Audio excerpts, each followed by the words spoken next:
the mother is a spiritual office. You know what I mean? The mother is a spiritual office. Um, you'll see in the Bible that God would bring a child into the world, and the child will have a special destiny. And oftentimes, God would not just go to the father first; he'll go to the mother first, and tell the mother, "Hey, this child, he's going to be such and such. She's going to be such and such. She's going to be called for this purpose."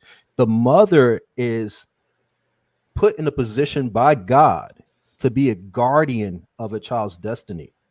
Um, I talked to you before. It was on, I think it was a Solid Talk or a Bible study, and I was talking about Deborah being called a mother in Israel, and how through her ministry she birthed men into their destinies, and that is the role of a mother. And it's funny because the name my mother gave me was Lemuel. But at birth, my father changed my name to Randy because he had made a promise to one of his friends that they would name each other after one of their sons after each other. And so that's how I got the name Randy. But as I've grown up and now I'm a man, and I'm looking up the name Lemuel, and it means devoted to God. I'm like, I identify with this name a lot more. And ironically, Randy, it's a slang for somebody who's full of lust.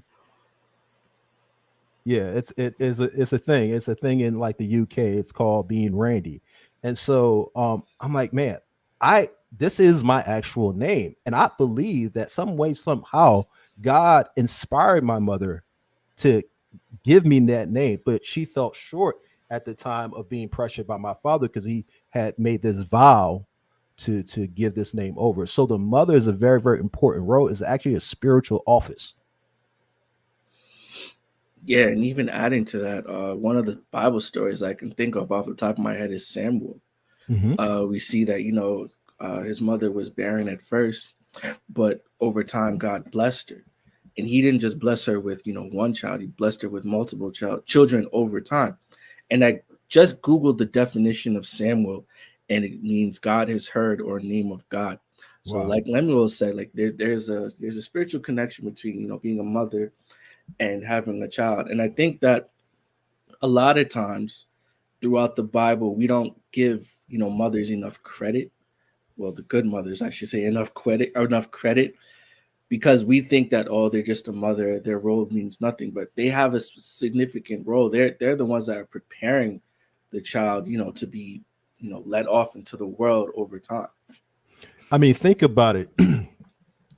For 9 months in that belly, before the child is influenced by the world, before they're taught how to speak, before they're taught, which career to go to be the most lucrative, the most successful, before all these influences come in, the Bible says, God said, I knew you before you were in your mother's womb. So obviously He knew them when they were in the mother's womb.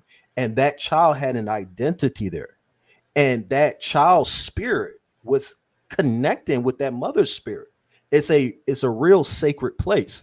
And so if the mother is sensitive, now we know all mothers are not sensitive, and even if they are sensitive, they're still humans, right? So they're still susceptible to doubt and fear. Oh, I didn't really hear this. Oh, I don't really, what I'm saying, and so many other things. But regardless, God has placed mothers in that role where through them, the protection, the wisdom, the guidance, the nurturing of that child, so that he or she is able to tap into their destiny. Look at Jacob in the Bible. That's a perfect example. The Bible said that Isaac